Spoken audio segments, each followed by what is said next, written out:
vicepresidente y socio honorario de la Asociación Chilena de la Propiedad Industrial, ACHIPI. Es activo miembro de nuestra asociación, en la que se ha desempeñado, entre otros cargos, como presidente del Comité de Internet y de Patentes. Ha sido vicepresidente regional del Grupo de Propiedad Intelectual del Lex Mundi y presidente del LES Chile entre el 2011 y el 2013. Árbitro del registrador chileno NIC Chile para el dominio CL. Panelista nacional e internacional ante la OMPI e INTA y otras asociaciones. Ha sido vicepresidente de AIPPI entre el 2012 y 2014 y presidente del 2014 al 2016, siendo desde el 2017 miembro de honor. Recibamos a Felipe.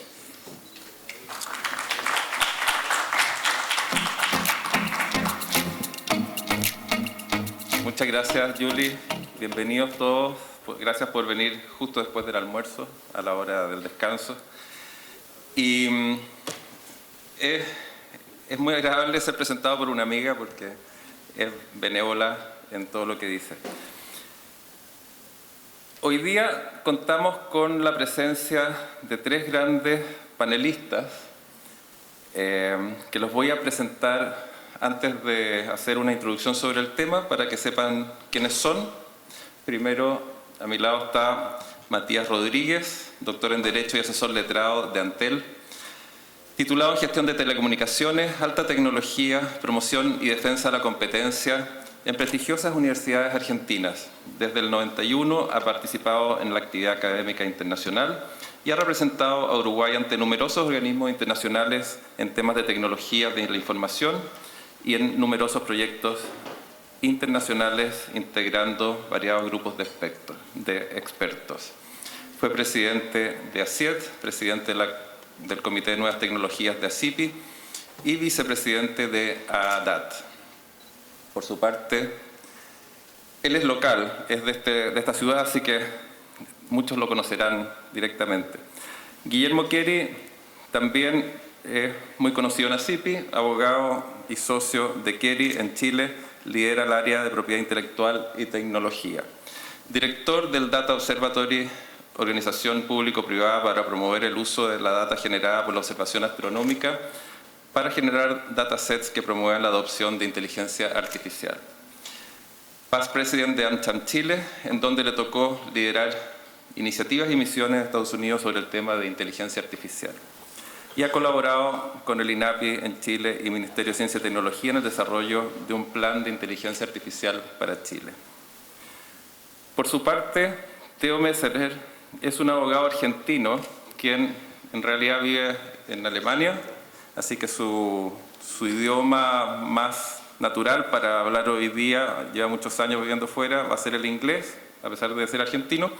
Es socio de Moeller IP Advisors, Chief Technology Officer, MS Technology Management, Columbia University, FinTech Program, SET Business School, Oxford University, BS Corporate Communication, IE University, e implementó tecnología que asegura las operaciones seguras en sus 4 oficinas y apoya al equipo comercial en sus actividades. Bueno, este tema de la inteligencia artificial, al menos para mí, es muy apasionante y es muy amplio en el sentido que excede con mucho lo que es la propiedad intelectual. El Evangelio de San Juan, a diferencia de los otros 3 evangelios que fueron escritos en arameo, se escribió en griego directamente. ¿Y por qué les comento esto? Porque en el primer versículo del Evangelio de San Juan hay un verdadero tratado de física. Se nombra 3 veces la palabra logos. En argé, en hologos, kai hologos en proston theon, kai theos en hologos. ¿Qué quiere decir todo esto? La palabra logos, que está incorporada en muchas palabras de nuestros idiomas, significa, entre otras cosas, conocimiento, inteligencia. Después podemos hablar por qué está traducida como palabra en los textos en español, pero en el fondo, que en una frase tan corta se use 3 veces la palabra inteligencia o conocimiento Y en la traducción de lo que les dije quiere decir que en el principio existían logos, en el principio existía el conocimiento o inteligencia que se basta a sí mismo, no necesita materialidad para existir. Y el conocimiento estaba junto a Dios, y Dios era el conocimiento o la inteligencia, el que sabe todo. Y el que justamente por saberlo todo puede todo.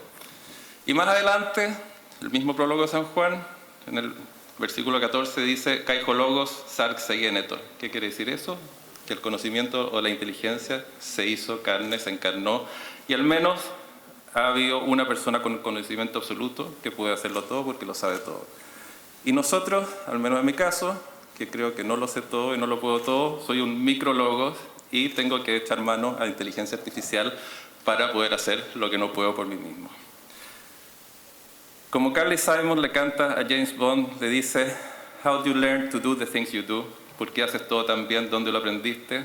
¿Por qué tú sabes hacer lo que nadie más sabe? Es lo que nosotros queremos lograr con la inteligencia artificial, que es por decirlo de alguna forma, una ortopedia intelectual.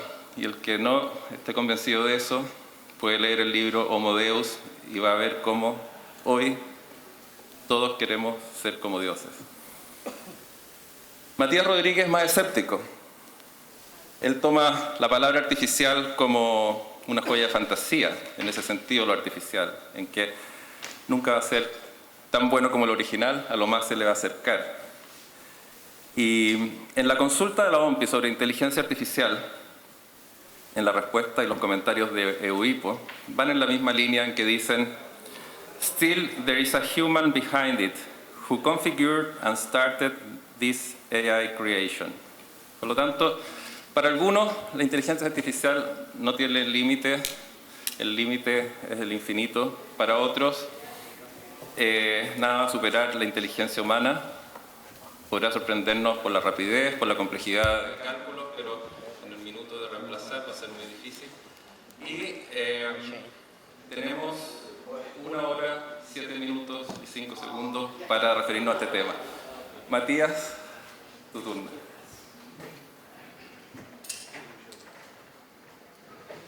Eso del tiempo fue un golpe duro para mí, ¿eh? Bueno, buenas tardes. Es un gusto abrir este panel en compañía de tan prestigiosos colegas. Agradezco a CIPI sin duda la invitación que me permite unir dos amores. Por un lado, volver a la propiedad intelectual después de unos años. Por otro lado, compartir con ustedes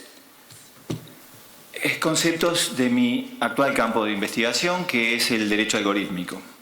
Mi intención en estos escasos minutos, Felipe, es darles contexto, darles herramientas para poner en contexto la disrupción que están percibiendo en el sector de la propiedad intelectual con la emergencia de la inteligencia artificial.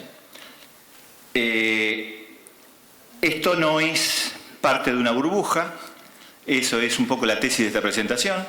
No se va a resolver en el ámbito exclusivo de la inteligencia artificial porque es proyección de las fricciones naturales que tiene la sociedad humana para adaptarse a una nueva tecnología de propósito general, que por definición cambian la sociedad y los modos de producción de sus épocas. Así lo hizo la electricidad, así lo hizo el motor de combustión interna, así lo hizo la informática hace menos tiempo. Aclaro, cuando hablamos de inteligencia artificial en este ámbito, o al menos en esta charla, lo hacemos en modo coloquial. Hay ya una definición legal, que yo conozca la primera, en la Ley de Presupuesto de Defensa de los Estados Unidos 2019. Es un artículo largo y una definición muy inclusiva. Lo denominan Ley McCain, por quien la propuso. Pero nosotros estamos hablando de un subgrupo de algoritmos de instrucciones de computadora que tienen capacidad de evolucionar su comportamiento, o sea, en cierta forma de autorreprogramarse, incorporando respuestas del entorno y evaluaciones de esta, o sea que dan respuestas no deterministas, que incluso podían ser impredecibles al momento de la programación. Ha sucedido, sobre todo en la bolsa de valores, y por eso lo llamamos comportamiento emergente. Este comportamiento emergente le da una gran capacidad de agencia. ¿Qué quiero decir con esto? Capacidad de actuar por otros. Por eso los seres humanos le estamos delegando cada vez más decisiones a la inteligencia artificial. Esta agencia, cuando incide en el mundo físico, por ejemplo, conduciendo un vehículo autónomo, la llamamos agente físico. Cuando afecta derechos, valores, la llamamos agente moral. En ambas vertientes hay un campo del derecho o de las normas, de la normativa, que es imprescindible analizar primero. En cuanto a agencia física, la responsabilidad civil, contractual y extracontractual. ¿Quién se hace cargo de las consecuencias? En cuanto a agente moral, la ética en la máquina. Si nos da el tiempo, vamos a hablar de ambas. ¿Cómo lo vemos desde la propiedad intelectual? Bueno, cuando vemos que un cuadro, entre comillas, pintado por una inteligencia artificial es adjudicado por Christie's de Nueva York a fines de 2018 en $432.500, vemos que hay una disrupción en el mercado del arte, que es central, inherente al mundo de la propiedad intelectual. Cuando vemos que 2 solicitudes de patentes son sucesivamente rechazadas por la oficina europea, por la oficina británica, por la oficina estadounidense, básicamente porque su inventor, el sistema DABUS, su inventor declarado, no es una persona natural, seguimos dándonos cuenta que hay un problema que entender e integrar. Y finalmente, cuando en diciembre pasado nos enteramos que por fin un tribunal dejó de lado la jurisprudencia anterior y entendió que había violación de copyright en la reproducción no autorizada de un artículo expresamente declaraba expresamente que había sido escrito por un sistema de inteligencia artificial llamado DreamWriter, un artículo sobre finanzas, y no es un tribunal de una jurisdicción cualquiera, es China, y no es una ciudad cualquiera, es la ciudad más tecnológica de China, Shenzhen. Cuando uno lee la sentencia ve que el juez no solo descartó la excepción de dominio público, sino que consideró la originalidad, la estructura, la lógica y las conclusiones. Ahí sí, no nos queda opción. Hay que poner manos a la obra en integrar este fenómeno de intersección entre 2 mundos. Y en eso está la familia de la propiedad intelectual, porque solo en el segundo semestre de 2019 hay 5 grandes actividades, por lo menos, que hay que mencionar, concernientes a esta colisión, o al menos intersección. 3 convocatorias a consulta pública, 2 de ellas de la Oficina de Patentes y Marcas de los Estados Unidos y una de la propia OMPI en diciembre pasado sobre el tema de inteligencia artificial. Una conferencia muy importante en Ginebra titulada Conversación sobre inteligencia artificial y propiedad intelectual, que reunió a 350 expertos de los países miembros. Y la conferencia sobre secretos comerciales e innovación versó fundamentalmente sobre el mismo tema. ¿Qué se trató? ¿Qué se convoca a consulta? ¿Qué se trató en estas conferencias? Bueno, no me da el tiempo para entrar en el temario, seguramente mis compañeros también van a mencionar esto. A vuelo de pájaro les digo, por supuesto, la humanidad necesaria del creador, del autor, del inventor. Esto no es un tema nuevo. Se acordarán, allá por el 2014, una serie de juicios que se generaron en unas selfies que se tomó un mono, que después tuvo nombre, Naruto. Las 3 sentencias fueron contestes en no aceptar autoría no humana. Y de hecho esto se hace extensivo a la pléyade de monos, elefantes, delfines, conejos, pintores que hay en los videos de YouTube. Razonablemente, esa es una perspectiva que se puede aplicar a un dispositivo artificial. Un segundo tema es la titularidad de derechos, por ejemplo, propiedad de patentes, derechos patrimoniales. Es otra forma de decir si son o no personas las inteligencias artificiales o la inteligencia artificial que hace creaciones, porque son las personas las que pueden ser titulares de derechos y obligaciones, naturales o jurídicas. La, llamémosle, registrabilidad. ¿Se puede hacer abstracción de la condición de creador? para registrar la creación en aras de la difusión del conocimiento, de la utilidad, etc. Esto con respecto a las innovaciones producto de la inteligencia artificial. Los conceptos fundamentales, porque para el estado del arte o la técnica, para el experto en la materia, para la obviedad o evidencia, para giros idiomáticos como reflejo de la personalidad o reflejo del espíritu en los temas de autoría, hay un antes y un después de la inteligencia artificial. Las infracciones. La inteligencia artificial, bueno, perfecto, no puede ser autor, pero puede plagiar, puede infringir derechos ajenos o derechos humanos, derechos de las personas. Los datos, este sería el penúltimo tema que les menciono. ¿Hace falta un régimen más específico para proteger los datos? ¿Basta con las bases de datos y parte de los otros regímenes? Y sobre todo, la imprescindible utilización de datos y obras protegidas para entrenar a la inteligencia artificial, para hacerla más justa, para hacerla menos prejuiciada. ¿Es una excepción de tipo legal? En este sentido hay una exploración en la última Directiva Europea de Derechos de Autor, la 790 del 2019, que crea una incipiente excepción de minería de textos y datos. Se puede aplicar la doctrina del uso justo, siguiendo un poco la línea del juicio Google Books. De hecho, se está aplicando.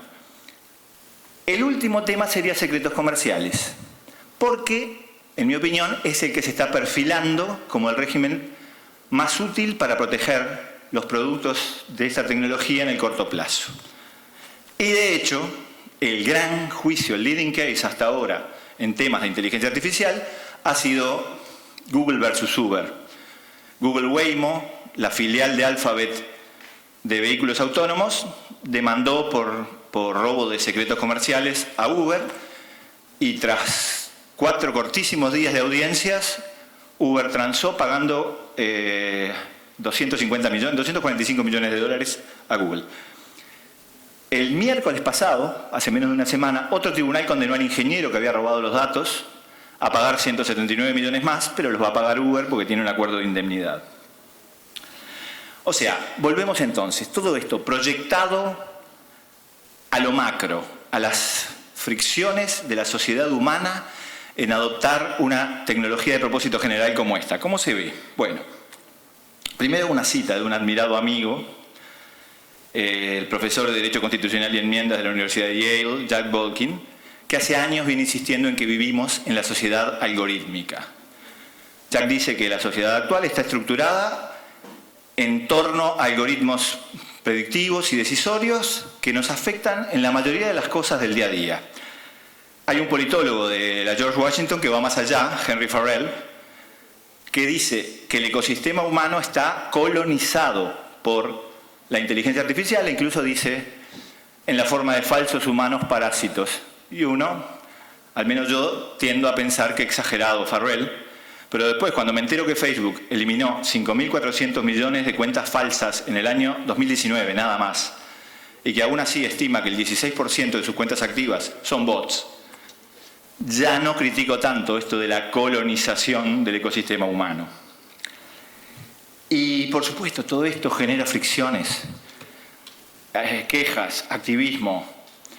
Se critica mucho la opacidad de las decisiones algorítmicas, se critican los sesgos y prejuicios embebidos, sexismo, racismo, clasismo, se critica el uso criminal verificado y posible de la inteligencia artificial, las asimetrías de información que derivan indefectiblemente en asimetrías de ingresos y de riqueza, que por ejemplo el Papa Francisco hace 2 semanas en la llamada del Vaticano por la ética en la inteligencia artificial, mencionaba con una frase parecida, algo así como: unos pocos electos saben todo de nosotros y nosotros sabemos tan poco de ellos. Se critica cómo afecta al ser humano, que claramente estamos cambiando, como cualquier integrante de un sistema cambia simultáneamente con los demás. Y otro campo de fricciones es el uso de la fuerza. En cuanto al terreno de las armas letales autónomas, ¿pueden los algoritmos decidir sobre vida y muerte de los seres humanos? Todo esto claramente provoca una reacción. Algunos medios, The Economist, Financial Times, acuñaron un neologismo, techlash, juego de palabras que me atrevo a traducir como tecnoreacción. Yo personalmente identifico 3 elementos en la tecnoreacción: identificación de los algoritmos, exclusión de los algoritmos y regulación de las relaciones humanas mediadas por algoritmos. Identificación: no sabemos cuándo estamos tratando con sistemas artificiales. Entonces, hay normas, por ejemplo, el Reglamento General de Protección de Datos Europeo, vigente desde mayo del 2018, tiene varias normas que exigen identificar las decisiones algorítmicas y explicarlas. Más paradigmática es una ley del Estado de California, cuando no, que exige el descubrimiento o la identificación forzosa de los bots online que no se hagan pasar por seres humanos para influir en votos, compras o ventas de bienes o servicios. Ahora hay un proyecto bipartidista en el Senado estadounidense que pretende identificar las burbujas de filtrado algorítmicas. Esto quiere decir básicamente cuando las plataformas online nos suministran solamente la información que ellos creen que queremos recibir y nos niegan la restante. Difícilmente termine en una ley este proyecto, pero allí está y fue presentado por los 2 partidos. En cuanto a la exclusión, la doctrina española lo define con una frase que me gusta mucho: principio de reserva de humanidad. Esto es, hay campos que deben ser reservados al ser humano. En la administración pública, los actos administrativos discrecionales no deberían ser delegados a sistemas automáticos. El propio Reglamento General de Protección de Datos, en el artículo 22, prevé el derecho a la intervención humana. Y en las discusiones de Ginebra sobre armas letales autónomas, se postula el principio de intervención humana significativa. Esto es, la proporcionalidad de una reacción militar y la elección de blancos debe estar reservada a los seres humanos y no a los robots. En cuanto a regulación, hay un clamor: regular las relaciones humanas mediadas por algoritmos. En el 2019 recogió, sorprendentemente, declaraciones de OCDE, del G20, de la Unión Europea, de comisiones del gobierno alemán, francés, inglés, y personalidades tales como la cúpula de Microsoft, la cúpula de Amazon, la cúpula de IBM, la cúpula de Google y el propio Papa Francisco. Así que es una tendencia firme. Es razonable pensar que en el 2020 vamos a ver, como sostiene el Libro Blanco de la Unión Europea, la regulación fuertemente desarrollada. Así que nos quedan los 2 puntos que anuncié. Agente físico, vamos a ver la responsabilidad civil. Agente moral, la ética. Responsabilidad civil. ¿Quién se hace cargo de las decisiones algorítmicas? Sí, y un poquito más. ¿Quién se hace cargo de las decisiones algorítmicas? Los fabricantes, los usuarios, el general que desplegó el dron autónomo. Todos ellos dirían: yo no fui, aprendió solo, yo no lo programé. Por eso, por el 2016 surgió una fuerte pulsión por darle personería jurídica a los algoritmos y que respondieran solos. Un profesor de Torino, Hugo Pagalo, decía que esto es lo mismo que los esclavos romanos institori, que manejaban pequeños negocios y pagaban con su peculio. Pues bien, así el Parlamento Europeo, en febrero de 2017, votó por casi 400 votos a 120 una recomendación a la Comisión Europea de elaborar legislación de responsabilidad civil robótica que incluye una frase así: dotar en el mediano plazo, por lo menos a los sistemas robóticos más sofisticados, del estatus jurídico de persona electrónica capaz de derechos y obligaciones. Simultáneamente, en la Duma rusa entró un proyecto que el magnate Dmitry Grishin le compró al estudio Denton, que creaba el agente comercial robot, que tenía capacidad de derechos y obligaciones en tanto durara su inscripción en el registro de robots comerciantes. La Comisión Europea rechazó a fines del año pasado esta postura expresamente y dijo que la responsabilidad que debe primar en los casos de agentes autónomos es la por producto defectuoso, o sea, de los fabricantes, y que deben generarse figuras de seguro que cubran estos riesgos. El Parlamento Europeo archivó simplemente la ley Grishin. Entonces, nos queda la ética en la máquina para los casos de agente moral. No se puede reconocer un rol de persona si no hay seres humanos que hagan el juicio moral. Las personas jurídicas tienen representantes legales humanos que le dan voluntad. Pues bien, ¿qué moral le damos? ¿Moral del deber, deontológica? ¿Moral de las consecuencias, teleológica? O sea, imperativo categórico de Kant o utilitarismo de Bentham. En la práctica, ¿cómo se libera a alguien? ¿Cumpliendo la norma? Ese sería el caso de la moral del deber. Si yo no miento, soy moral y cumplí. Esa es mi ética. Pero no habrá, diría Bentham, que considerar, en el caso de que una vida dependa de una mentira, ¿no hay que considerar la consecuencia?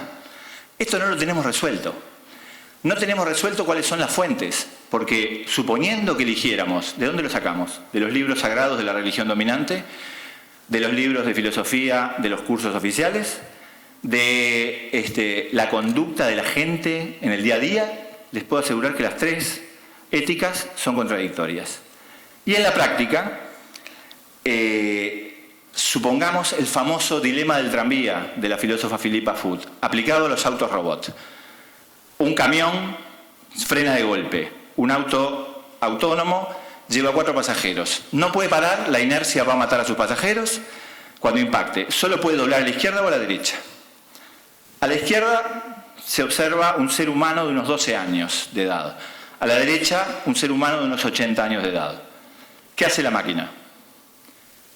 Si fuera un ser humano, en Uruguay, el artículo 27 del Código Penal lo ampara por estado de necesidad. Le exige solo hacer el mal menor. Pero no es un ser humano, no se le aplica el Código Penal, y el programador que está en su casa con el notebook abierto y un refresco en la mano no está en estado de necesidad cuando pica el código que meses después decidirá a quién embestir. ¿Qué hacemos? Hay un experimento de MIT que está online, lo pueden hacer, se llama Moral Machine, que hace esto mismo. El tema es, la moral es local. En Montevideo, mi experiencia personal en charlas como esta es que 8 de cada 10 optan por impactar al que vivió más. Los otros 2 me dicen que el ser humano más joven tiene más posibilidad de correr. Pero, si esto fuera, no Montevideo, sino, ya termino, una imaginaria nación teocrática musulmana, capaz que el juez dice, me falta información. Son los 2 hombres, supongo. Porque ahí, de repente, el sexo es relevante. Y de repente, en algún país de la tradición india, el juez puede decir, ¿alguno de los 2 era de la casta intocable? Entonces, no podemos resolver esto, que los humanos lo hacemos a cada instante. Así que, en conclusión, no va a ser resuelto en el ámbito de la propiedad intelectual la personería jurídica dando espaldas a todo el sistema global. Esto va para los derechos patrimoniales. En cuanto a los derechos morales, es un tema de objetivo de política pública. ¿Qué se quiere estimular y qué se quiere desestimular? Y ustedes asesorarán a los parlamentarios. Lo que les digo para terminar es, nuestra misión, lo que imploro, lo que predico es, estudiemos y preparémonos para esta convivencia con la cual vamos a vivir y van a vivir nuestros hijos. Y uso el título del informe oficial del gobierno francés del año pasado para terminar. Nuestro objetivo es permitir al ser humano mantener el control. Muchas gracias. Aló. Muchas gracias. Muchas gracias, Matías. Guillermo, por favor. Bueno, muy buenas tardes. Gracias por la invitación, gracias por la hospitalidad. Y bueno, hoy día vamos a hablar del uso de la inteligencia artificial y su impacto sobre los modelos de negocios tradicionales. Lo que yo conozco más es el mundo de la prestación de los servicios legales y yo creo que algo nos interesa a todos. Entonces la idea es compartir algunas reflexiones de cómo debiera verse nuestro trabajo en el futuro con la irrupción de la inteligencia artificial y tratar de generar o identificar algunas preguntas, generar algunos diálogos en torno a los desafíos que tenemos. Porque muchos decimos que estamos en una época de cambios. Pero la verdad es que estamos, yo creo, en un cambio de época, ¿no? Desde que parte Internet, la información se empieza a democratizar, se empieza a generar una fusión en lo que es el mundo físico con el mundo digital, ¿no? La sociedad está cambiando enormemente, estamos viendo muchos procesos de desintermediación, desmaterialización, y hay cambios de poderes tremendamente importantes. Hoy día un político no tiene poder, hoy día una empresa no tiene el poder, la iglesia está deslegitimada, no tiene poder. Hoy día nos estamos moviendo en un mundo controlado por movimientos sociales que están dados principalmente por lo que está pasando en redes sociales e Internet, gobernados muchas veces por inteligencia artificial. Esto está generando un caos económico total, muchas sorpresas, como lo que nos pasó en el Brexit y otros temas. Hemos visto que China ha ido adquiriendo un rol tremendamente relevante, el movimiento feminista que cada vez adquiere más fuerza, y la nueva generación de los millennials, generaciones X, Z y todas las que hay, están cambiando la forma incluso en que nosotros vamos a ir entrenando, formando y entendiendo a las generaciones de abogados jóvenes que vienen. Hoy día el grande no es el poderoso, hoy día los grandes son las nubes de mosquitos, la unión de muchos chicos. Y esto es particularmente importante en cómo se está modelando la sociedad, las fake news o el post-truth. Ustedes probablemente han escuchado hablar de un ejercicio que se hizo en Google en Egipto, en la época de la primavera musulmana. Se le dijo a 3 o 4 personas que ingresaran la misma palabra en Egipto de Arab Spring para ver qué resultados le mandaban en 3 computadores personales. Como ustedes saben, gran parte de los avisos, todos estos comportamientos de las personas de Internet van generando perfiles, eso controlado por inteligencia artificial, y eso empieza a tener un impacto directo en los resultados de las búsquedas que uno va a ir teniendo. Entonces, para el conservador ponían Arab Spring y salían los hermanos musulmanes y todas sus creencias, los manifiestos, etc. Para un moderado salía vacaciones en el Mar Rojo porque es fantástico, Sharm el-Sheikh, y para el más liberal decía todos los cambios que están viniendo en la economía y lo importante que era que la primavera árabe tuviera un impacto en todos los indicadores económicos de Egipto. Y esa es la misma palabra, lo único que cambiaba es la titularidad o el ownership de ese computador. Y esto se está aplicando no solo para vendernos cosas, sino que la forma en que estamos pensando, y esto está generando que cada vez entre los seres humanos nos distanciemos más, porque hay una verdad por cada persona que la está tomando y falta en este mundo de infoxicación, educación. Entonces estos son grandes desafíos que estamos enfrentando ahora. ¿Para qué decir? Hay varias teorías conspirativas, que el coronavirus fue la ingeniería, algo lo mencionaba Matías, de el impacto que viene en los armamentos del futuro, y finalmente el impacto en la inteligencia artificial. Y uno se encuentra en un laberinto y dice, bueno, ¿qué vamos a hacer o qué va a pasar en este mundo? Entonces, en un mundo de infoxicación, la invitación es educación. Tener presente de que la información que estamos recibiendo muchas veces va a estar controlada por estos algoritmos y tratar de entender la base de todos estos movimientos. Entonces, para adentrarnos al tema y de ver cómo nos podría empezar a afectar esto en nuestro trabajo, es importante hacer ciertas distinciones de qué es lo que entendemos por inteligencia artificial. Por hoy día le decimos inteligencia artificial prácticamente a todo. Automatización, inteligencia artificial. Digitalización de archivos, papel electrónico, estoy con inteligencia artificial. Machine Learning, Internet of Things, todo está recibiendo el nombre de inteligencia artificial y creo que es importante entenderlo para los efectos de que cuando tomemos decisiones sepamos al menos en qué región de la inteligencia artificial estamos. Hay una inteligencia artificial que se llama la inteligencia artificial general, que esa es la que yo diría que es más hardcore inteligencia artificial y se refiere cuando una máquina logra la singularidad, o sea que es capaz de pasar el test de Turing y engañar al ser humano que está al frente. Esa inteligencia artificial, muchos dicen que hoy día ya existe porque el Big Blue o los computadores le ganaron en Go, etc. Pero la verdad que eso todavía no es inteligencia artificial. Hay montones de predicciones que dicen cuándo va a llegar. Algunos dicen que se requiere la existencia de la computación cuántica para lograr la capacidad de procesamiento que permitan una inteligencia artificial general, que es como dentro de la película de Terminator, el Skynet.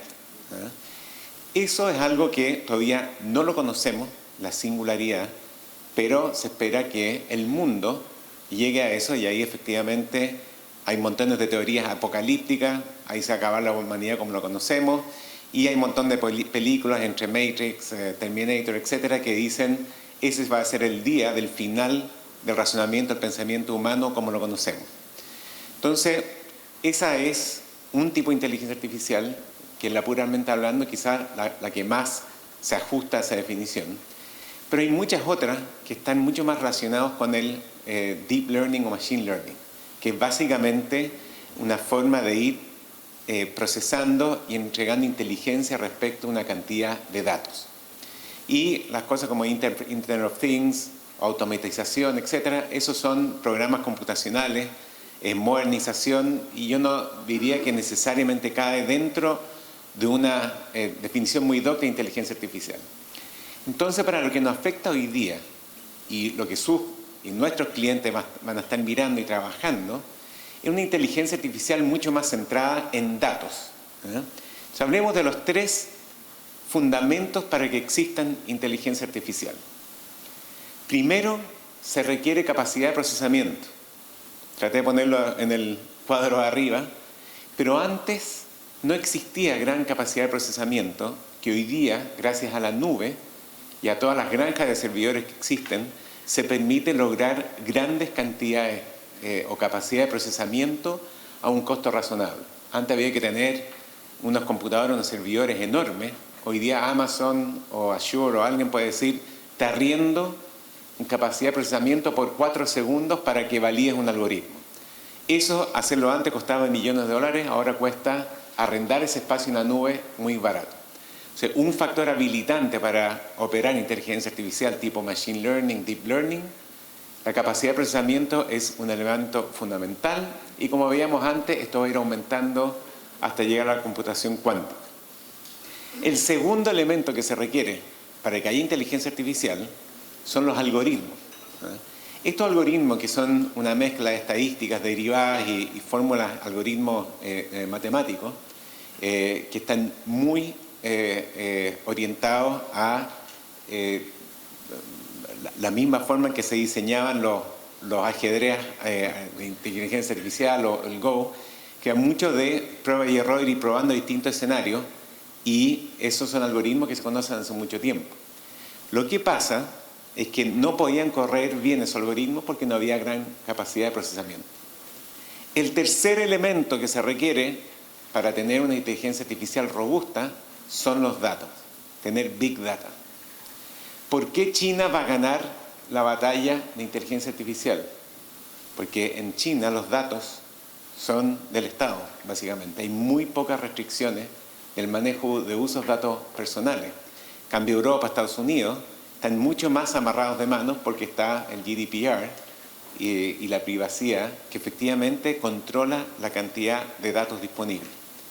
Para poder tener una inteligencia artificial robusta, tú no la vas a lograr si es que no tienes una gran cantidad y calidad de datos. Felipe mencionaba que estoy director del Data Observatory, que en Chile es una institución que se creó para administrar todos los datos de las estrellas que captan los observatorios en Chile. Y uno diría, bueno, esta es una herramienta para promover la astrología, pero no. La gracia de esa gran cantidad de datos es que uno los captura, los administra, y son gran cantidad de datos. Creo que cada noche se observa el equivalente de toda la información que tiene Google en la historia. Y eso permite ir creando datasets para ir entrenando algoritmos de Machine Learning. Esos datos no son basura, están estructurados y por lo tanto uno puede ir verificando que efectivamente las conclusiones o los resultados de esos algoritmos van a ir dando información que es legible. Por lo tanto, el Big Data es fundamental. Con estos tres elementos vamos a tener en cierta forma lo que hoy día estamos conociendo como inteligencia artificial y que están regulando todas las relaciones que estamos buscando. Entonces, ¿qué están haciendo nuestros clientes con estos cambios que están viniendo? Y esto no es de mucha literatura, por favor no lo tomen tan al pie de la letra, pero las cosas que uno ha ido enfrentando en la conducta de los clientes, hay algunas cosas que llaman mucho la atención. Primero, el cliente al centro. Ahora, todos nosotros decimos, sí, por supuesto, el cliente es siempre lo primero, etcétera, pero va mucho más allá de lo que nosotros tradicionalmente entendemos por una organización volcada hacia el servicio. Cuando se dice el cliente al centro, significa que la relación con el cliente es más importante que la tecnología. Me tocó en nuestras misiones empresariales de inteligencia artificial, que uno iba a ver a Oracle, a Microsoft y a todos los grandes que están en esto, y si el cliente de una de estas empresas quería usar un servidor SAN, pero una nube Azure o un sistema Amazon, el propio Microsoft o el propio cliente le armaba la solución integrando con, tecnologías de otro. ¿Por qué? Porque lo importante es mantener la relación con el cliente y los avances tecnológicos son tan rápidos que muchas veces va a tener un producto que le va a pegar, pero al día siguiente ese producto puede quedar obsoleto. Entonces, el cliente al centro significa que nuestros clientes están pensando en que su relación con el cliente es más importante que el producto que están vendiendo. Segundo elemento que uno está viendo constantemente es la horizontalidad. Las decisiones matriciales son cada vez menos frecuentes en la empresa y por lo tanto se están creando grupos de choque que actúan bastante rápido para resolver problemas. Y eso tiene un impacto enorme, como vamos a ver un poco más adelante, en la forma que nosotros, los abogados, estamos, o los prestadores de servicios, interactuando con esos clientes. Adaptabilidad, está un poco relacionado con lo antes. Hoy día hay que ser tremendamente ágiles y adaptarse rápidamente a lo que estamos haciendo. Y lo pongo acá porque no está relacionado necesariamente con los puntos anteriores, pero sí como metodologías que están empezando a utilizar las empresas. Son metodologías ágiles, tanto para los procesos como para la creación de software. Muchos de ustedes van a escuchar el término Agile para todo, ¿verdad? Y Agile es un infierno para nosotros los abogados, porque nosotros venimos de un mundo binario, de un sistema de cascada, donde los software o todos los procesos tienen definiciones bastante tradicionales y claras. Primero parte con RFP, Request for Proposal, licitación, alguien se lleva el contrato, etapa 1, control de cambio, aceptación, se paga, se pasa a la etapa 2, etc. Cascada. Con el mundo ágil, las metodologías ágiles, el requerimiento es líquido y va cambiando con el tiempo. Quiero que me hagas una casa en Punta del Este. Si tú haces una casa en Punta del Este, va a decir, acá está tu casa. Oye, pero ¿cómo? Falta el dormitorio principal. Ah, ¿quieres el dormitorio principal? Te la hace de nuevo, acá está con dormitorio. Oye, ¿qué pasa con el garage? El tema es que es tan líquido todo que en metodología ágil es imposible utilizar las normas actuales.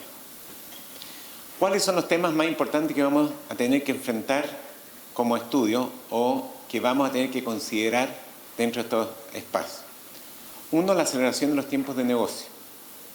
O sea, hoy día, una patente, por último, uno dice 20 años, probablemente antes que termine la tramitación de la patente, ya va a ir una versión 12 de la tecnología, sea o no sea patentable. Por lo tanto, todas estas estrategias que armamos de vamos a tener una protección para siempre y por siempre, etcétera, cada día son menos compatibles con los nuevos tiempos. Desmaterialización. Hoy día cada vez se está vendiendo menos productos versus servicio. Hoy día la operación, la estabilidad, independiente de qué licencia, de qué tecnologías ocupe, va a ser más importante y eso lo tenemos que empezar a reflejar en los modelos de negocio. El parseo, ya sea con el uso de inteligencia artificial o con datos o con software, hoy día las herramientas son tomar muchos elementos que están libres en Internet para ir formando soluciones nuevas. Y eso significa que el open source va a empezar a tener una relevancia cada vez más importante. El acortamiento del periodo de captura de valor. Cada vez las empresas van a necesitar hacer rentables las tecnologías que han desarrollado en menos tiempo. Los dueños de los derechos distribuidos y la propiedad intelectual e inteligencia artificial, Matías ya lo mencionó, hay un montón de temas. Pero este tema de la desintermediación y ver cómo uno va a empezar a relacionarse con los clientes va a ser muy importante. Sobre todo por la adaptabilidad, horizontalidad y metodologías ágiles. Por ejemplo, hoy día todos los clientes arman un proyecto y tienen 5 o 6 grupos de trabajo que los unen, sacan el proyecto y después se desbandan. ¿Por qué? Porque tienen que ser absolutamente quirúrgicos y resolver ese tema específico en forma tremendamente rápida, líquida y adaptativa. Yo creo que el desafío de nosotros va a ser uno de esos dedos del SWAT team para resolver el tema. Porque hoy día el comercial le dice al abogado interno, resuelve este problema y pregunta al estudio externo cuál es la solución a esta pregunta legal. Si hacen los términos de hoy día, uno va, hace la pregunta o pide una cotización, le llega el informe en una semana y a las 3 semanas el abogado le está reportando al team interno cuál es la solución en una pregunta que probablemente en 2 o 3 semanas ya no tiene ninguna relevancia. Y por lo tanto vamos a tener que ser tremendamente ágiles para participar. Y veíamos los temas de privacidad que son clave y realidad aumentada también. Esto lo último que quiero mencionarles es el cobro de los servicios legales. Y esto es tremendamente relevante porque hoy día, y sobre todo en los estudios que están acostumbrados a cobrar servicios por hora, se produce un entendimiento entre el cliente y los abogados en que yo te voy a cobrar X cantidad, que va a estar compuesta de un 15%, probablemente a la hora de ustedes, de los socios, los que tienen la experiencia, los que tienen las rayas de tigre o cicatrices, y efectivamente van a estar dando mucho valor. Pero esa hora, aunque la cobren a $10,000 la hora, nunca va a reemplazar o compensar la gran cantidad de horas que el resto del 85% que prestan abogados de muy poca especialización y que cobran tremendamente caro. Pero hoy día hay un entendimiento entre el cliente y el abogado que la cuenta total más o menos agrega el valor de la experiencia, de las rayas de tigre, etcétera, que tenemos en este respecto. Cuando venga inteligencia artificial, es muy probable que ese 85% de tiempo destinado a abogados junior va a ser reemplazado por máquinas que van a hacer ese trabajo mucho más eficiente. Y si uno sigue anclado a un modelo de hora o un modelo que no está anclado en el valor, sino que en el tiempo, en los estudios de abogados vamos a pasar muchos problemas. En fin, son grandes desafíos que vamos a estar enfrentando y yo creo que como asociación, como grupo, tenemos que empezar a compartir experiencias y ver cómo vamos a dar el salto que los clientes nuestros están pidiendo. Muchas gracias. Muchas gracias, Guillermo. Ahora es el turno de Teo y como les dije al principio, la presentación se va a hacer en inglés. Teo, por favor. Okay, so is everyone wide awake after this lunch? I understand we're a bit tired, but I'm going to try to make this as engaging as possible. So my colleagues and I, we thought that we are all going to transition in this presentation with our unique view in order to offer a wide perspective towards the topic. So I'm going to make my presentation. You can take it like a roadmap of what conditions your firm has to comply with in order to successfully adopt new technology and immerse in that technology. We all heard these buzzwords. Don't get me wrong, these are all very powerful technologies, and they are disrupting and will continue to disrupt companies across virtually all industries. However, before you go off and develop in-house solution, I do ask you to ask yourself the simple question, what value are you trying to create and for whom? Because it makes little sense to spend that money for something that at the end your clients won't profit from. The world is becoming a more complex scenario for both individuals and organizations.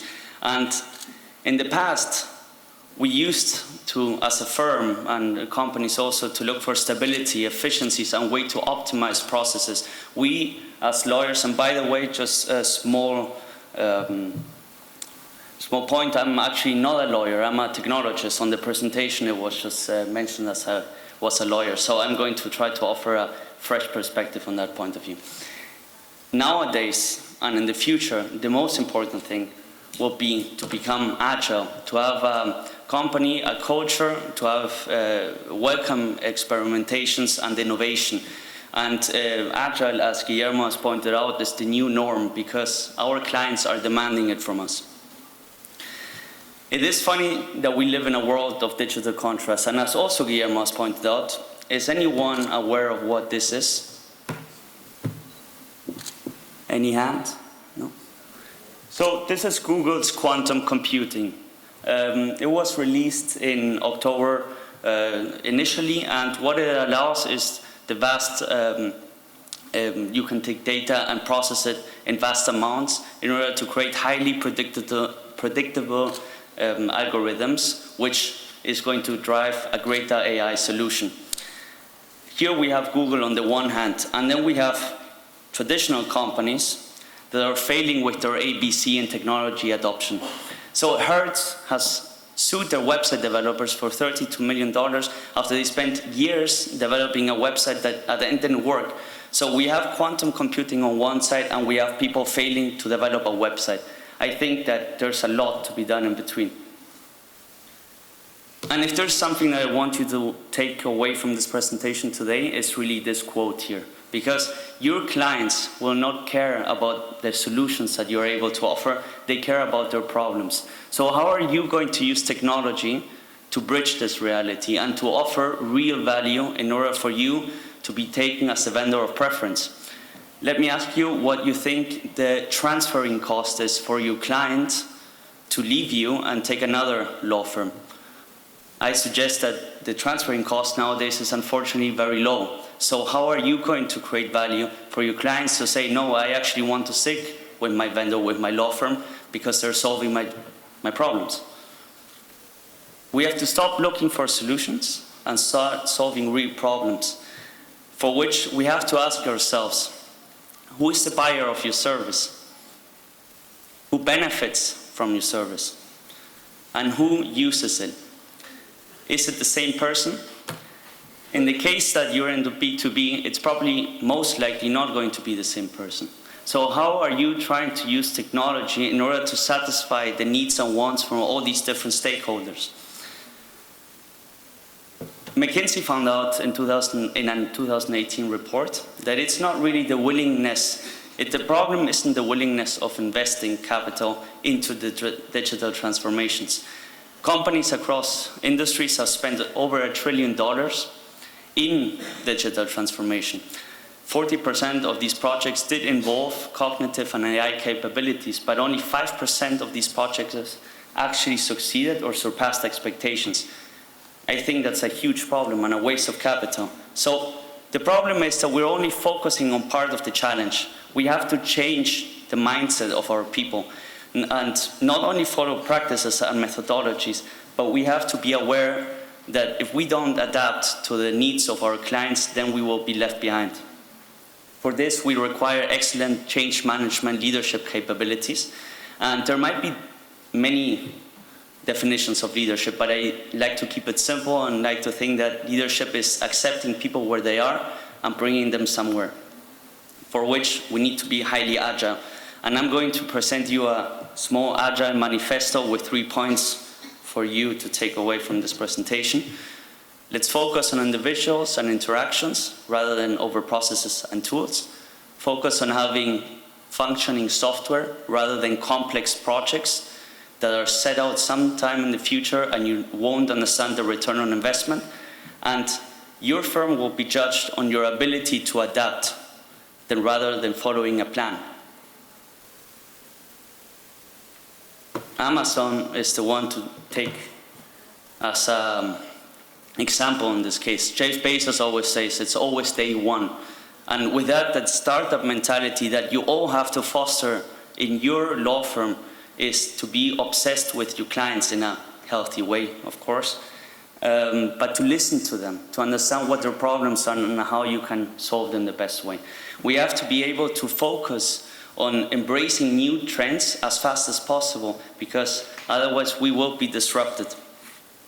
And there used to be 3 traditional ways of adopting new technology. You could develop it in-house, which many of us did for several years. That turns out to be a costly thing. You can outsource this, or you buy it off the shelf.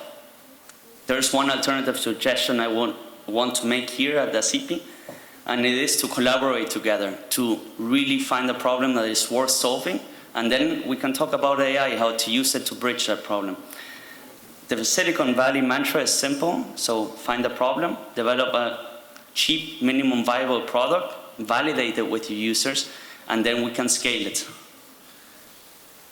Now at this point I want us all to engage, so take out your smartphone and point the camera, make sure that you're connected to the internet. All responses in this survey are anonymous, so you don't have to worry about that.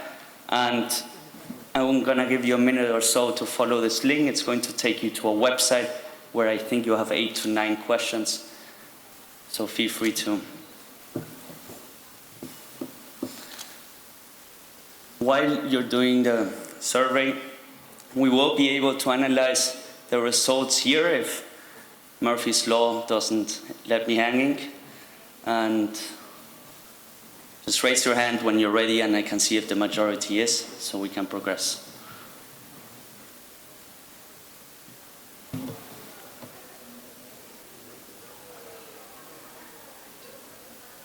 I take it's working, no? Yeah.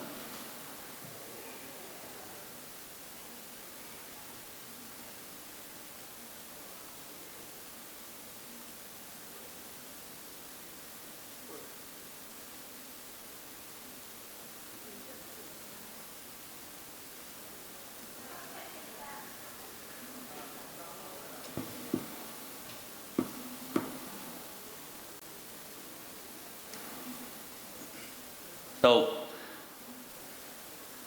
have people finished the survey? 1, 2, 3, 4, 5, 6. With 20 I can live. 7.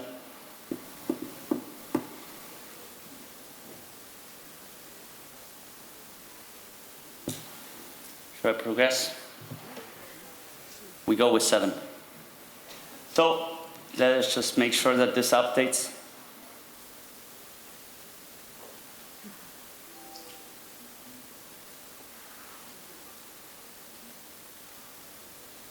May I ask back there if the presentation is, if your computer is on the internet connected? ¿Está conectado al internet? Okay, if there's a problem, then I'm happy to portray the results at the end of the seminar to see what we all answered. But I'm going.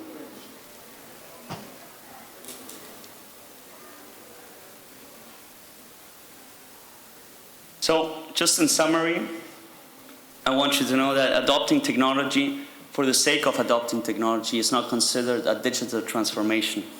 Technology in itself is not going to be the golden bullet that magically solves your problem, but it is supposed to be seen as a business enabler. And if you do decide to adopt a new technology, don't impose it upon your people, but rather orchestrate the change. So with that, thank you very much. Gracias, muchas gracias, Teo. Estamos bien con el tiempo, así que podemos tener unas 3 o 4 preguntas. Ojalá las personas que quieran preguntar pregunten más que comenten y que sean breves y precisas las preguntas para los panelistas. Si quieren hacerlas a cualquiera o a uno específico, ustedes indican. ¿Alguna pregunta de ustedes? Bueno, mientras piensan, yo le voy a hacer una pregunta al panel, el que quiere responde. ¿Creen ustedes que las firmas o las compañías relacionadas con propiedad intelectual debieran desarrollar tecnologías propias o contratar paquetes ya armados de afuera por terceros proveedores que se dedican a eso 100%? ¿O es mejor tener algo a la medida y controlado por uno mismo? Guillermo, ¿quieres contestar? Yo creo que no hay una pregunta, o sea, no hay una respuesta completamente obvia, pero si no la pregunta es ¿cuál sería un guidance para tomar esta decisión?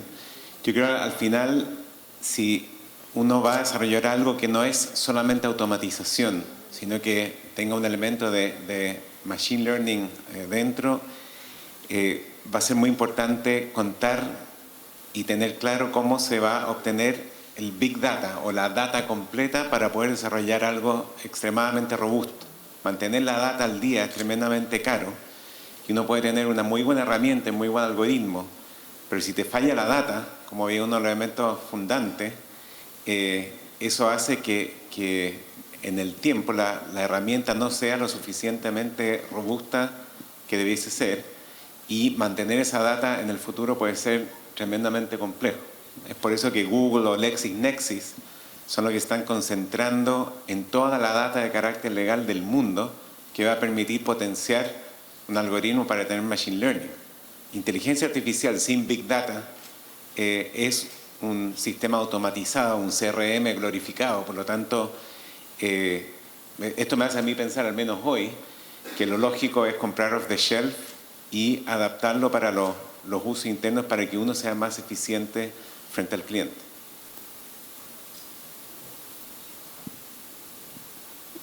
Yo creo que la pregunta debería ser si uno ve una ventaja competitiva a largo plazo sustentable, entonces sí vale la pena desarrollar.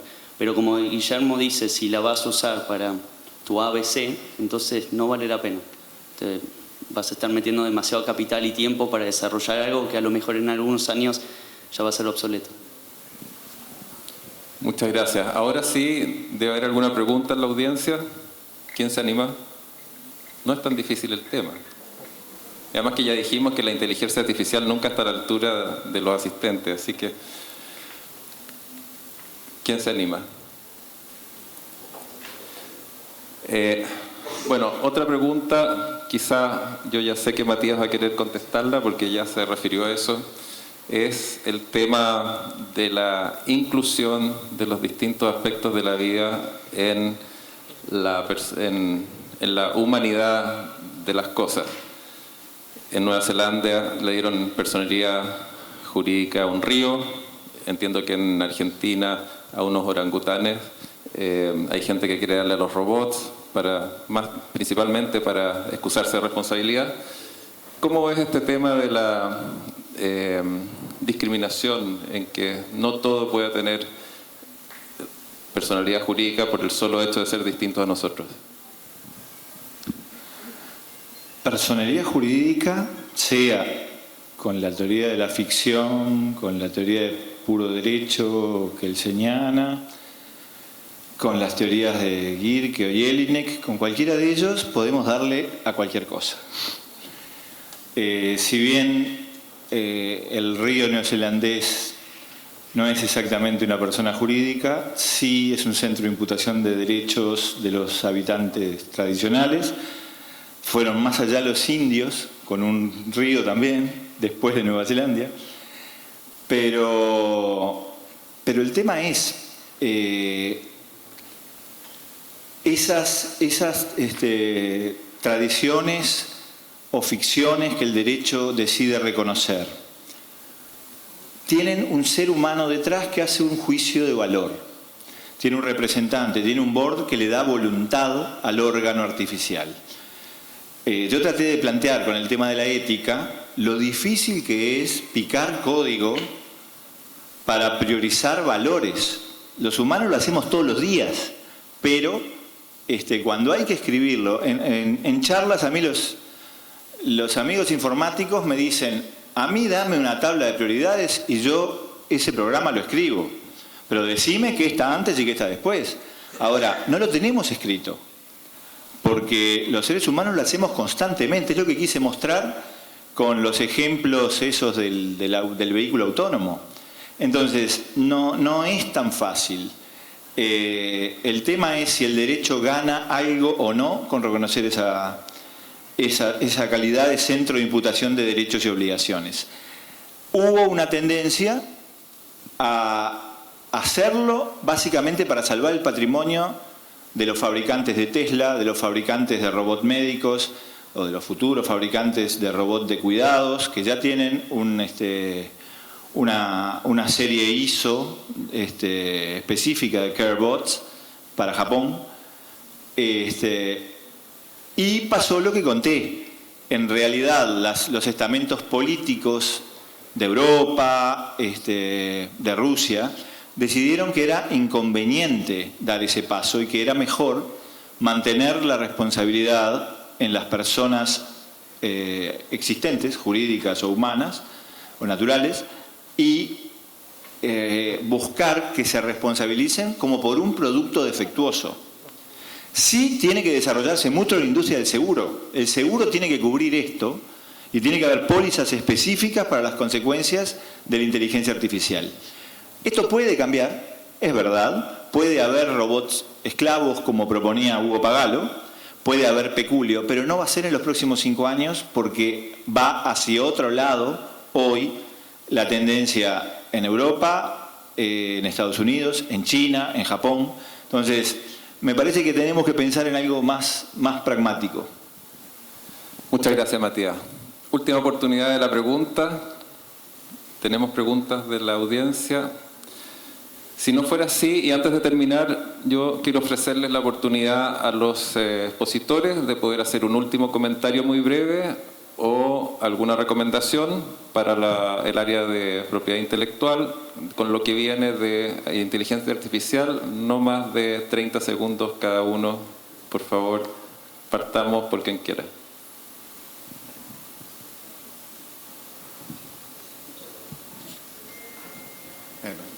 No, decía acá, muchas gracias. No, quizás pasar un aviso. Ricardo Fischer y también el Comité Ejecutivo ha estado impulsando una encuesta de digital awareness o de automatización que yo creo importante contestarla, ayudarnos a ir generando ciertas conclusiones. Y quizá el mensaje es, seamos nosotros protagonistas de lo que está viniendo al futuro. Piensen que estamos todos partiendo de cero.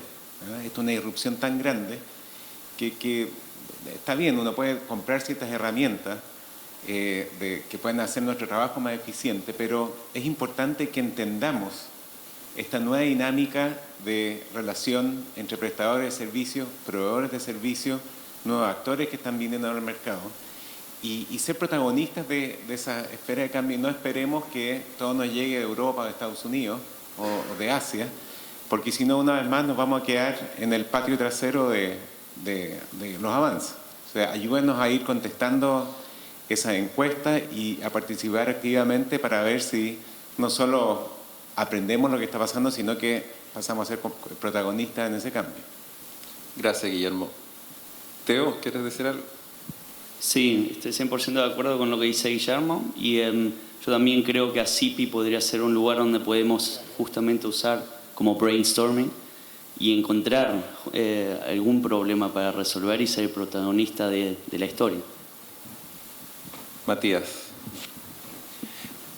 Y en esa misma línea, yo le propondría a CIPI pensar seriamente si no es momento de empezar a esbozar leyes modelo.